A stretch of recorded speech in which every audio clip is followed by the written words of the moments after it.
Everyone knew Ethan loved me deeply. For 3 years of marriage, I endured countless painful egg retrieval procedures, finally succeeding with IVF this year and becoming pregnant with triplets. Just as I was about to share the good news with him, I overheard his conversation with his secretary. The children in my womb were conceived with the eggs of his first love, Vivian. And the reason for my infertility was that he had been giving me birth control pills every night for the past 3 years. Hearing this, I tried to suppress the trembling in my body and sent a text message to Liam, who was abroad. Liam, help me. I need to leave Ethan. Please note, the sentence is extraneous meta text and should not be translated as part of the narrative. The conversation inside the study continued. But suffered so much to conceive these 3 children. Look how happy she's been since she got pregnant. If something went wrong and Grace found out, it would be a devastating blow to her. Ethan lit a cigarette, and the light on his face made his expression unclear to me. From the very beginning, I married Grace only for her womb. She has enjoyed the wealth and prestige of the Sterling family for so many years, now it's her time to repay that debt. Besides, the children came from her belly, and they'll call her mom when they're born. When you look at it that way, she's not losing anything. I couldn't bear to listen anymore and stumbled out of the study. Passing by the nursery door, I inexplicably drifted inside, my steps unsteady. Because it was IVF, I knew the sex of the 3 children in my belly early on.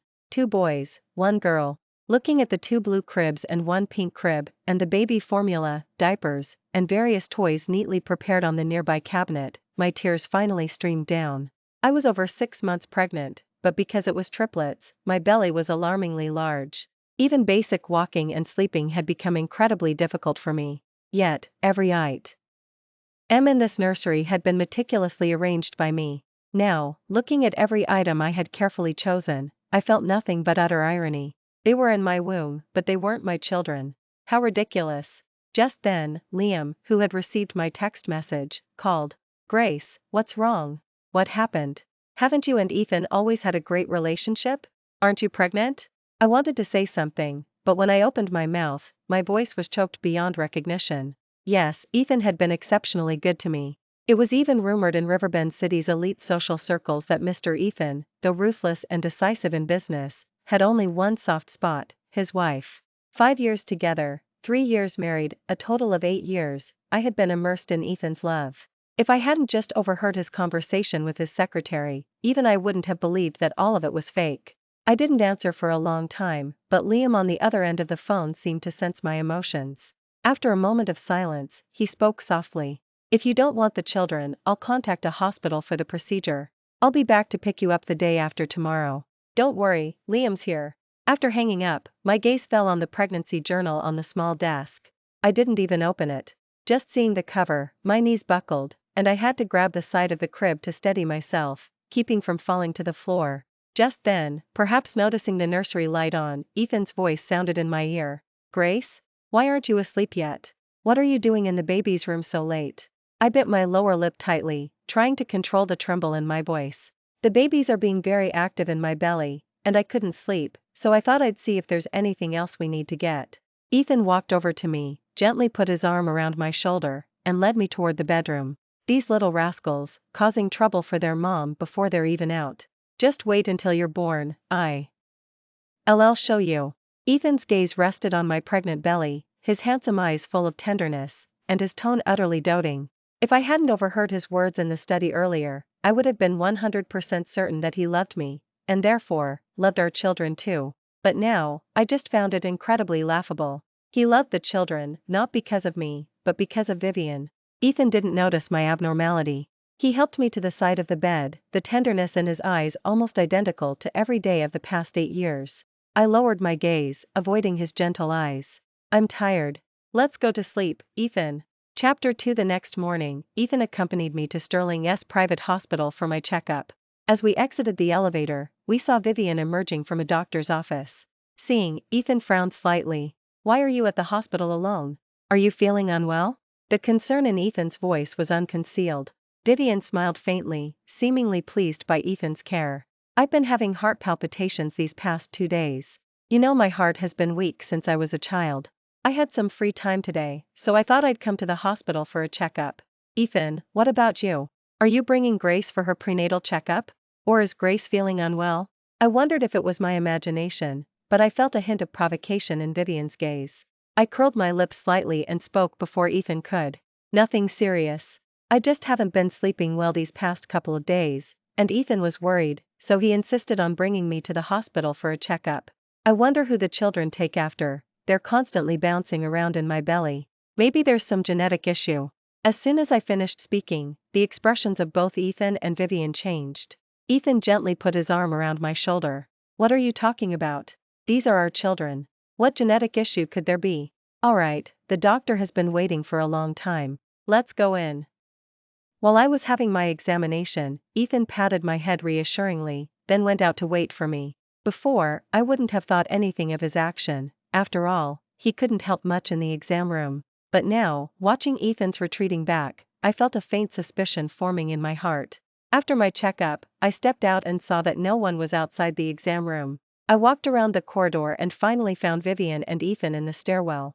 Vivian's beautiful brows were lightly furrowed, her face etched with dissatisfaction. You were so gentle with her just now. Are you really falling in love with her? Ethan patiently pulled her into his embrace, gently smoothing her forehead. How could I? The children in her belly are ours now, so of course I have to be good to her, just to keep her from getting suspicious. What is she to me? Don't be upset over such a small thing, okay? I couldn't listen anymore. My legs felt weak as I stumbled back to the bench outside the exam room to wait, Ethan's words echoing repeatedly in my mind. A small thing.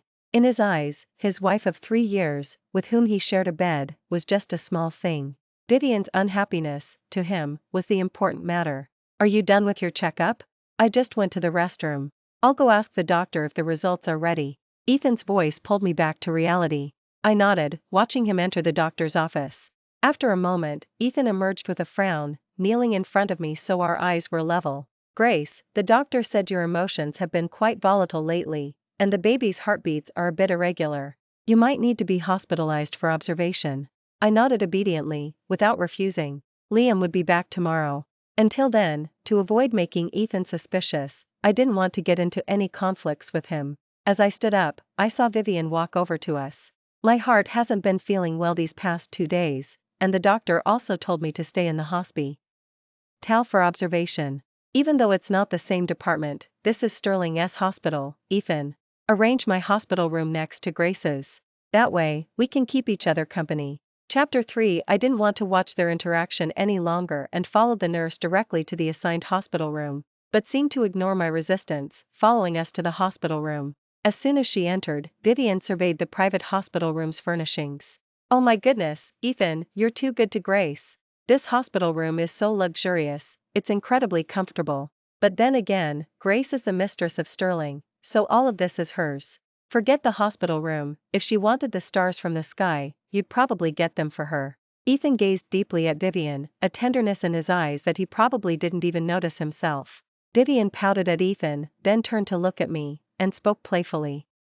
I regret it now. I don't want to be a non-committal person anymore. You're so good to Grace, it makes me want to get married too.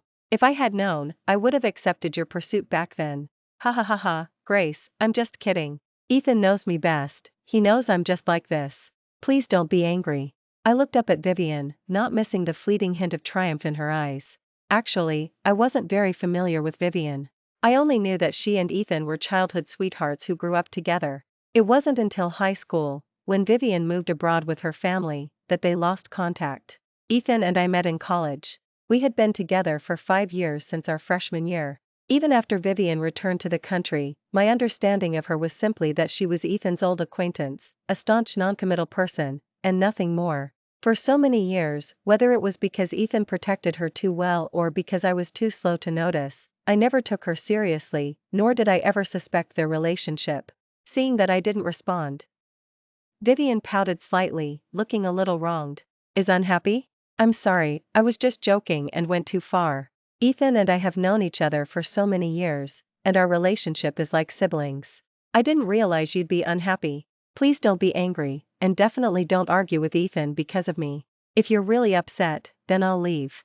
I looked at Vivian coldly, my voice so icy it surprised even myself. Since you call my husband Ethan, then you should call me Grace.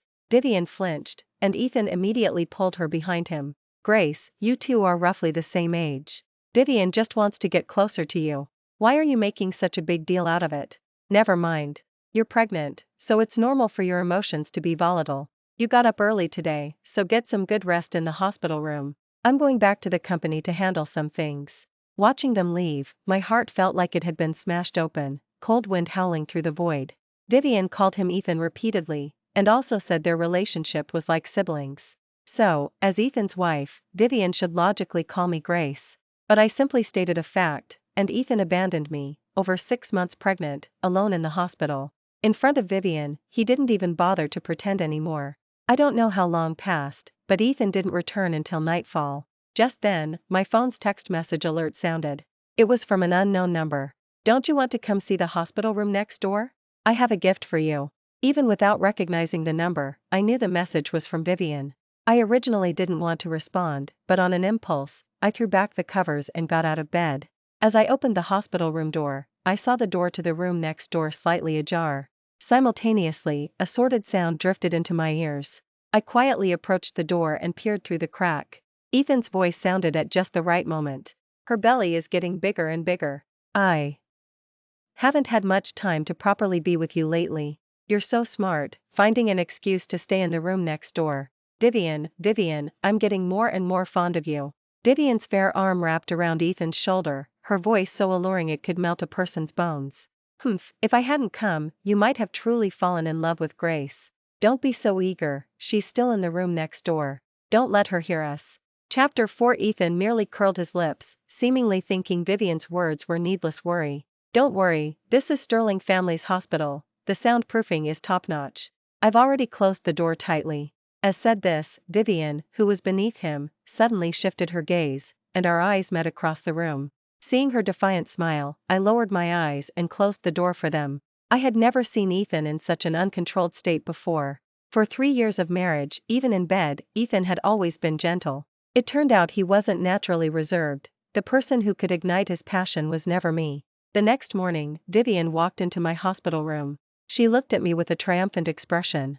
Was last night's show entertaining? I prepared that specifically for you as punishment for your rudeness yesterday. I didn't respond, just stared blankly at my phone. Liam said he would be back today. I was waiting. Seeing my lack of reaction, Vivian became a bit displeased. Looking at you, I guess you're hoping to win Ethan back with the children in your belly, huh? You probably don't even know this yet, but the children in your belly were conceived with my eggs. Oh, no reaction? So you already knew that, huh? Then let me tell you something you don't know. You've had so many egg retrieval injections for over a year doing IVF. Do you want to know where all those eggs went? They were all sent by me to the garbage plant and thrown into the pulverizer. Your children only deserve to be in a place like that. I sharply lifted my head, my voice trembling uncontrollably. What did you say? Vivian sneered, seemingly pleased with my reaction. Ha ha ha, finally some reaction. Don't even think about getting rid of the children, by the way. You're already over 6 months pregnant, and these are triplets. If you have an induced abortion, you'll hardly survive, unless you want to die and go look for your pulverized eggs at the garbage plant. My heart rate suddenly quickened, and a ball of fury seemed about to explode in my chest. I couldn't hold back anymore and slapped Vivian hard. Vivian was covering her face, about to curse, when Ethan's alarmed shout suddenly erupted. Grace! What are you doing? Hearing his voice, the triumph on Vivian's face instantly turned into a look of grievance. Grace, I was thinking I upset you yesterday, and I wanted to apologize. Even if you don't want to forgive me, you shouldn't lay a hand on me. Ethan stared menacingly at Vivian's swollen cheek, then turned and roared at me. Grace, what exactly are you doing? How can you be so vicious? Don't you know? Her heart hasn't been well these past 2 days. I ignored his accusations, my gaze fixed directly on him. Ethan, what exactly am I to you? Ethan flinched, a flicker of guilt crossing his eyes, but Vivian at that moment grabbed Ethan's hand. Ethan, I'm feeling a bit dizzy, and my heart is racing. Please come with me for a checkup. Ethan still wanted to say something, his lips fumbling for a while, but in the end, he helped Vivian leave first. As soon as they left, Liam's text message arrived on my phone. Come downstairs. Half an hour later, I was lying in an operating room at another hospital, undergoing an abortion procedure. The surgical light above was too bright, hurting my eyes, and tears streamed down my temples. Although I had anesthesia, I was still in so much pain. How could I not be in pain? They had been in my body for over 6 months. I had fantasized about their appearance countless times. But now, I had to personally kill them. After the abortion procedure, as I was pushed out of the hospital room, Liam tenderly stroked my head. Sleep, I'll handle everything else. I won't let that beast find you. 3 hours later, at Sterling Hospital, Ethan felt an inexplicable pang of anxiety, sensing that something was quickly disappearing from his life. His secretary burst into the hospital room, phone in hand, his expression filled with panic. Mr. Ethan. Grace. Grace is dead. Chapter 5. Ethan's face froze, and the world suddenly seemed to fall silent. He couldn't hear anything anymore, but his secretary's trembling voice continued to drill into his ears. Grace went to another hospital this morning and had an abortion procedure. Just now that hospital contacted me and said Grace had a massive hemorrhage during the abortion procedure and couldn't be resuscitated. This time, before the secretary finished speaking, Ethan's eyes closed, and he completely lost consciousness. Ethan woke up in the hospital and immediately drove to the hospital his secretary had mentioned, frantically shouting Grace's name throughout the building. It wasn't until his secretary brought the doctor who performed the surgery to Ethan. Ethan grabbed the doctor's collar. Where's my wife? Where is she? How could you perform an abortion procedure on her? I'm her husband, and I didn't even consent. How could you perform an abortion procedure on her? The doctor, looking impatient, roughly pushed Ethan's hand away. The pregnant woman said her husband was dead. She signed the consent form herself, and the risks were already explained to her. She was already far along, not to mention triplets, so the risk was inherently high. Before the doctor could finish, Ethan, in a fit of rage, punched the doctor in the face. You're lying. You're lying. I'll kill you. I'll kill you. Everyone was startled by Ethan's sudden loss of control. His secretary immediately hugged him, trying to restrain him. After struggling fruitlessly, Ethan seemed to suddenly lose all strength, his knees buckling as he collapsed to the floor, sobbing uncontrollably. Then where is she? Even if she's dead, let me see her one last time. Please, let me take her home. The doctor wiped a streak of blood from the corner of his lip, looking at Ethan as if he were trash. Her brother took her. Her biological brother. As for where he took her, we don't know. Hearing this, Ethan's body stiffened. The next second, a large mouthful of fresh blood spewed from his mouth, and he completely passed out. Ethan woke up again in the hospital. The first thing he saw was Vivian sobbing beside his bed. Ethan's eyes were devoid of any light, as if his soul had been extracted. Why did you save me? I need to go see Grace. Grace is still waiting for me. Grace must be angry with me. Hearing's words, Vivian abruptly lifted her head, then cried and punched Ethan a few times. How can you die? How can you die? What will I do if you die? Ethan, I don't want the children anymore. I don't want anything. I only want you. If you dare to die, Vivian, will absolutely not live alone. Ethan's eyes finally showed a flicker of emotion, and his gaze slowly shifted to Vivian beside him. His first encounter with Vivian was when she was 8 years old, visiting his home with her parents. That day, he stared blankly at Vivian, with only one thought in his mind: she was so beautiful, like a little princess from a fairy tale. From then on, throughout elementary and middle school, they were in the same school. He liked Vivian, but he never said it aloud. It wasn't until Vivian moved abroad with her parents in high school that they lost contact. He met Grace at the freshman orientation in college. At that time, he was the sole heir of Sterling, adored by everyone at school, while Grace was an orphan with no parents, relying solely on her brother. He did like her, otherwise, he wouldn't have pursued her so fiercely. But the year he and Grace got married, Vivian returned, and those childhood memories and youthful desires swept over him like a tidal wave. She cried in his arms, telling him how much she had missed him over the years. He couldn't control himself, allowing those long-sealed emotions to quietly resurface, and that's how the rest of the story unfolded. Ethan had feelings for Vivian. Now, seeing the determination on Vivian's face, Ethan couldn't help but be moved. Why put yourself through this? Chapter 6. Seeing finally respond to her, Vivian could no longer hold back and burst into tears. As soon as Ethan woke up, he was eager to be discharged and go home. His secretary couldn't dissuade him and had to give in. Upon entering the house, Ethan saw the wedding photo hanging on the wall, and the tears he had held back the entire way burst forth. He couldn't forgive himself. The thought of Grace walking into that operating room alone and ultimately dying on that cold surgical table made him want to kill himself. Grace had always been afraid of pain, yet, despite her fear, she had gone to the hospital alone for egg retrieval injections for him, for so long, just to give him children. With her fear of pain, what must she have felt walking into that operating room? Thinking of all this, Ethan felt a wrenching pain in his chest, almost suffocating him. He stared intently at every corner of the house. Everything in it had been carefully chosen by Grace, every corner of this home had been arranged by her. His legs buckled, and he fell to the floor, wailing in agony. I'm a beast, I'm a beast. I'm the one who should be dead, it should be me. His secretary was startled and rushed forward to help him up. Mr. Ethan, this isn't your fault, this. Before his secretary could finish, Ethan pushed away his outstretched hand, got up, and stumbled towards the nursery on the second floor. As he pushed open the room door, Ethan saw the pregnancy journal on the small desk. Just seeing the cover, Ethan's tears, which had just stopped, again fell in large drops. The cover was a copy of the ultrasound from their triplets' first prenatal checkup. In the black and white image, there were 3 peanut-sized white dots. Grace had carefully copied the checkup slip and made it into the cover. The thick pregnancy journal recorded every checkup and Grace's feelings from the moment she knew she was pregnant. My babies, do you know? Mama has waited for you for so long. Even before you came into this world, Daddy and Mama already loved you. Your daddy is the best daddy in the world. He loves Mama very much, and he loves you too. You must be healthy and safe. Daddy and Mama are both waiting for you. Daddy is very busy with work, but no matter how busy he is, every time we go to the hospital to see you, Daddy accompanies Mama. You don't know how much Daddy and Mama are looking forward to your arrival. Only 3 more months until we can see you. Because of you, Mama has become the happiest mama in the world. Every word was filled with Grace's anticipation for the children. Ethan collapsed to the floor, clutching the pregnancy journal tightly to his chest, gasping for air. He couldn't understand. He couldn't grasp why Grace, who had been so eager for the children's birth, would so resolutely decide to have an abortion, even knowing she might die. In a flash of insight, he felt that something was wrong.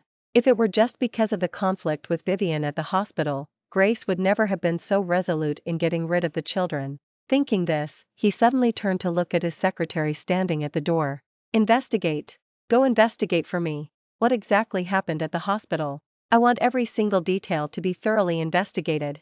Chapter 7. While the Sterling family was in an uproar, in a foreign land, Liam and I's plane had landed safely at the airport. The moment I arrived at Liam's house, I finally could hold back and burst into tears, as if to cry out all the grievances of recent times. After I finally finished telling him everything, Liam's hands clenched into fists. He wished he could get on a plane right now and go back to kill those 2 despicable people. I held back Liam, who was consumed by rage. Sterling has immense power in Riverbend City. Just the 2 of us can't take them down. Liam's anger gradually subsided amidst my tears, though his fists remained tightly clenched. You're right, but I haven't been wasting my time abroad either. The overseas market is stable now, and I'm preparing to expand into the domestic market. Don't worry, the Sterling family won't be jumping around much longer. It's my fault for wanting to achieve success in my career and be your rock. It's my fault for not protecting you. Hearing's words, my heart ached, and the tears that had just stopped began to fall again. Liam and I grew up in an orphanage. From childhood, Liam had always protected me. Even now, he was blaming himself for not protecting me. Wal and I were intensely preparing our counterattack. Ethan back home was almost losing his mind. He had stopped going to Sterling for a long time, spending his days at home. A full week later, Ethan finally asked his secretary to bring Vivian over. Vivian didn't suspect anything, thinking Ethan simply missed her. Ethan, you finally contacted me. Don't be sad. You still have me, I'll always be with you. Before she could finish, Ethan gripped her jaw fiercely, and her words were instantly swallowed back. Seeing the ruthless look in Ethan's eyes, Vivian finally felt afraid. Ethan, what's wrong with you, Ethan? I'm your Vivian, what's wrong? Don't be like this, I'm scared. Ethan's face was ashen, his hand tightening on Vivian's jaw, his voice as cold as a demon from hell. You're scared? Vivian, you dared to provoke Grace behind my back, and you still no fear? Vivian flinched, immediately wanting to argue. Ethan didn't give her the chance, brutally throwing her to the ground. Stop acting in front of me. I already had someone check the hospital corridor surveillance from that day. Before you tried to seduce me in the room next door, you deliberately quietly opened the hospital room door. You just wanted Grace to know about our relationship. Oh, and I forgot to tell you, Sterling Hospital's premium hospital rooms also have surveillance. Do you remember those things you deliberately said to provoke Grace in the hospital room? Vivian, have you always been such a malicious and terrifying woman? It turns out I never truly knew you for a single second all these years. With the evidence right in front of her, Vivian knew there was no defending herself and could only cry out. I didn't mean to, Ethan, listen to me. I only did it because I loved you too much, I was too scared. You probably didn't even realize how important Grace was becoming to you. I was really afraid that one day you wouldn't want me anymore. Ethan, however, didn't want to hear her excuses anymore and kicked her hard in the body. Shut up. You didn't mean to? You provoked and humiliated her like that, driving her to such despair that she had an abortion, and you still dare to say you didn't mean to? Vivian, didn't you do all of this just to force Grace away, to make her leave after giving birth to the children, so you could take her place as Mrs. Sterling? All the pain Grace suffered, all the despair she experienced, I'm going to make you taste every bit of it. Chapter 8. As soon as Ethan finished speaking, several people in white coats and masks walked in from outside the door. Vivian collapsed to the ground, backing away repeatedly, her voice filled with terror. Ethan, what are you going to do? You can't do this to me. We've been together for so many years, I've sacrificed so much for you. You can't do this to me. Ethan seemed to not hear her at all, speaking in a cold voice. Drag her the basement and let her enjoy your methods. You know better than I do how to torture people. Vivian screamed as she was dragged out the door. Ethan's face was like ice, as if he couldn't hear her wailing. Ethan, you devil. You beast. Where were you when you were flirting with me? Now you're pretending to be deeply in love? I'm telling you, even if you kill me, Grace will never forgive you. I'm telling you. She didn't die from a hemorrhage at all, she deliberately took her own life. You're the murderer. Your betrayal was the fuse that killed her. Vivian was quickly dragged away, and the bedroom returned to silence. Ethan, however, remained motionless, his eyes fixed on the direction Vivian had been dragged. After a long while, he suddenly laughed and cried like a madman. Yes. The hemorrhage must be fake. Grace definitely isn't dead. She must have tricked me with her brother. He refused to believe it. He refused to believe Grace was truly dead. Even if Grace was truly dead, he had to see it with his own eyes. Book a flight for me quickly. At the same time, Liam and I had also collected some evidence of Sterling's illegal operations over the years. Just then, there was a knock at the door. When I opened it, a familiar figure knelt down. Grace, come home with me. Before I could react, Liam's fist landed squarely on Ethan. You beast. You actually dared to find us. What did you promise me back then? Is this how you take care of my sister? Ethan was such a proud man, yet now, facing Liam's relentless punches, he didn't resist at all, only kept apologizing. I'm sorry. I'm a beast, it's my fault, Liam, please, let me say a few words to Grace. Hearing's words, Liam's punches landed even harder. Don't call me Liam. I'm not your Liam. I pulled Liam back. Stop hitting him. Don't use violence to solve problems. We're not like those unscrupulous beasts. Ethan, you should leave. I have nothing to say to you. Seeing stop, Ethan immediately knelt upright. I won't leave, unless you come with me. We're not divorced, you're still my wife. Let's go home together. Hearing this, Liam was so angry he wanted to hit him again. I shook my head at Liam, then looked at Ethan, who was kneeling before me. What does it matter if we're not divorced? Have you forgotten? I've already obtained a death certificate at that hospital. In our country, Grace is already dead. The me standing in front of you now has no relation to you. Besides, why would I go back with you? To watch you and Vivian continue your affair next door? To continue watching you sweat all over her? Or should I go back and be your human incubator, giving birth to your children? Ethan's shoulders stiffened, and he hastily opened his mouth to deny it. No, that's not it. It was me not seeing my own true feelings. I was deceived by Vivian. I scoffed. So what? You didn't see clearly, you were deceived, so I should forgive you and go home to continue being your wife? The facts are already there, the harm has been done. What do you expect me to use to forgive you? Ethan, I heard everything you and your secretary said in the study that day. For all these years we were married, you made me carry the guilt of infertility. You are the one who caused me to become this way. Ethan's face instantly turned pale, his lips fumbling for a long time, but he couldn't utter another word. My tears fell in large drops. So, Ethan, why do you think I would go back with you? Chapter 9, Epilogue. My tears fell onto Ethan's hand, and he flinched as if burned. Grace, please, give me another chance. I'll admit to everything you're saying. I was a jerk before, but please, just one more chance. We'll live a good life together from now on. I promise I'll be good to you, and we'll have our own child, I couldn't stand to listen anymore. Enough. We're over. Ethan, every word you're saying right now disgusts me. You didn't know? It wasn't intentional? Do you think those words can erase the pain you caused me? What nerve do you have asking for my forgiveness here? Ethan's eyes were bloodshot, and after a long silence, he spoke softly. I'm sorry. His 3 words made me laugh. I'm sorry? If you're truly sorry, then die. Prove to me you understand your mistake with your life. Ethan looked up in disbelief. Grace, do you truly hate me that much? I slammed the door shut, without saying another word to him. Hate? How could I not hate him? I wished I could tear him limb from limb, wished I could send him straight to hell. I don't know when Ethan left, only that when I opened the door the next day, no one was there. Before I boarded the plane back home with Liam, a sum of money, a 10-figure sum, billions, appeared in my account. As soon as the plane landed, the airport display screen in New City was playing financial news. Sterling. CEO Ethan recently turned himself in, confessing his involvement in a murder case from a month ago. According to Ethan's testimony, police have found a highly decomposed female body in the basement of his residence. The body bore multiple injuries, suspected to be the result of inhuman abuse suffered prior to death. Before turned himself in, he had already sold off his shares. The corporation general has temporarily taken over as CEO. Liam stood frozen in front of the large display screen. I put on my sunglasses and pulled my suitcase, heading outside. Don't look anymore. It's not over yet. Sterling hasn't collapsed yet. 3 days later, the Financial Channel reported on another news story. Recently, Sterling was reported for tax evasion.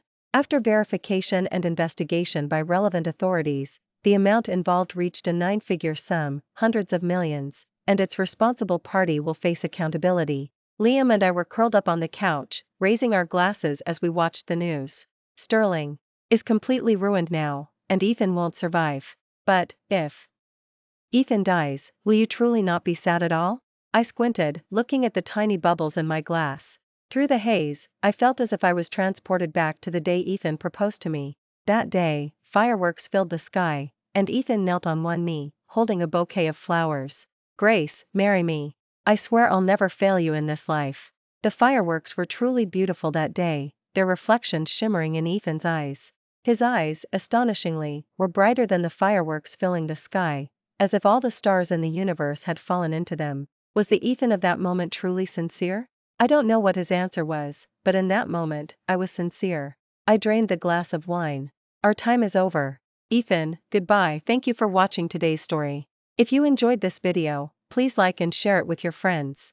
We look forward to hearing your thoughts in the comments section. Feel free to share your views. Don't forget to subscribe to our channel for more captivating stories. See you next time.